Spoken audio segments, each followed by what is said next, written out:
What's good, y'all? It's your girl Katie, aka your sister from another mister. So I wanted to share my experience of how mentally it made me feel to grow up being dark skinned. Um, when I was younger, I knew from a very early age that being dark skinned was a bad thing. Growing up dark skinned, I used to hear things like, "You're too dark, you're ugly."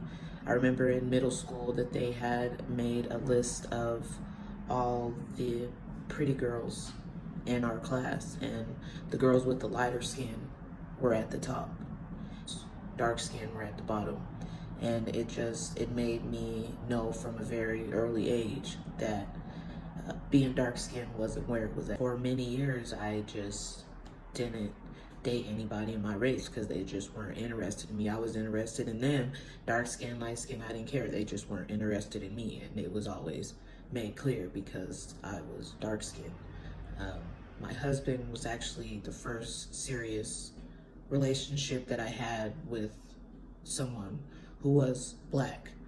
And so how that made me feel mentally growing up, being an adult, it definitely took a toll on me. It made me feel anxious when I would go somewhere and I was the only black person. Then on top of that, I'm dark skinned, making sure I watched how I presented things at work so I wasn't coming off as the angry black woman, making sure that I carried myself a certain way in front of other people when I was with my husband, so it didn't seem like I was just a loud black girl.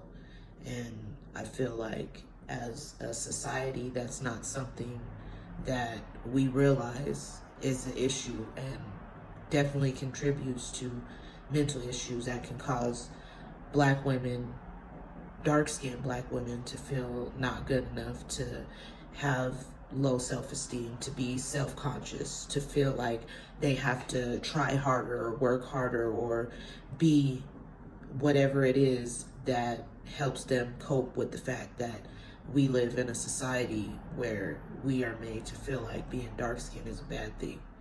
And I know I can only speak from my experience, my black experience in our black communities, but I just really want those to know who go through those things. I know where you're coming from because I am a black, dark-skinned woman living in America. And as a community, I hope we can get to a point where we all know where we are coming from and we all do things to help combat colorism, like not saying things like, "Oh, you're pretty for a dark-skinned girl," or team light skin, team dark skin, or dark skin niggas do this, light skin niggas do this, light skin this, dark skin that, and just keeping that reminder, that reiteration that we are all team melanin, that we are all black and we come in all different shades from light to dark, and every shade is beautiful, and being one shade lighter or darker doesn't make you any more than or less than anybody else in our community. So with that being said, I thank you for your time and ask that you like, comment, and subscribe if you shall, please. If not, still thank you for stopping by. And I just encourage each and every one of my skin folks out there to love each other because we all we got. Peace.